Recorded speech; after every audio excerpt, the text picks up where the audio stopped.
ඔයාලා කැමතිද free AI වලින් වීඩියෝ ජෙනරේට් කරන්න කොහොමද කියලා ඉගෙන ගන්න. එහෙනම් අනිවාර්යෙන් මේ වීඩියෝ එක ඉවරනකම් බලන්න. ඔයාලට හොඳ අයිඩියා එකක් ගන්න පුළුවන් කොහොමද මේක කරන්න කියලා. ඉතින් Google ලා එයාලගේ පවර්ෆුල්ම වීඩියෝ ජෙනරේෂන් මොඩල් එකක් වෙන VO2 දැන්ට දවස් කිහිපයකට කලින් රිලීස් කරා Google AI Studio එකට. ඒක රිලීස් කරේ ඩෙවලොපර්ස් ලට. මොකද ඒක යුසර් ඉන්ටර්ෆේස් එකක් තියෙන නිසා එයාලට API එක යූස් කරන්න කලින් එතන ටෙස්ට් කරලා බලන්න පුළුවන්. හැබැයි අපිටත් පුළුවන් AI Google Studio එක දැන් ෆ්‍රීලි යූස් කරලා වීඩියෝ ජෙනරේට් කරන්න. මේක ඇත්තටම කලින් තිබ්බ මොඩල් එකක්. නමුත් මේක අපිට යූස් කරන්න තිබ්බේ වෙන ප්ලැට්ෆෝම් වල වේටින් ලිස්ට් වල ඉඳලා. නමුත් අපිට දැන් එහෙම කරන්න ඕනේ නැහැ. අපිට ෆ්‍රීලි Google AI Studio එකෙන් වීඩියෝ ජෙනරේට් කරන්න පුළුවන්.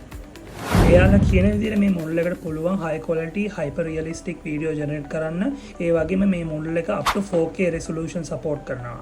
ඉතින් Google මේක improve කරලා තියෙනවලු ගොඩක් නිවැරදිව simulate කරන්න real world physics and human movement. මේ මොඩල් එකේ core features දෙකක් තියෙනවා. එක තමයි ඔයාලට prompt එකක් දීලා video generate කරන්නත් පුළුවන්. නැත්නම් image එකකුයි prompt එකකුයි දෙකක්ම දීලා video generate කරන්නත් පුළුවන්. ඉතින් මේක යූස් කරන ඔයාලට කරන්න තියෙන හරිම සුළු දෙයක් aistudio.google.com කියන සයිට් එකට එන්න. ඊට පස්සේ ඒකේ video gen කියන ටැබ් එක ක්ලික් කරන්න. ඊට පස්සේ ඔයාලට දකින්න පුළුවන් මේ ඉන්ටර්ෆේස් එක.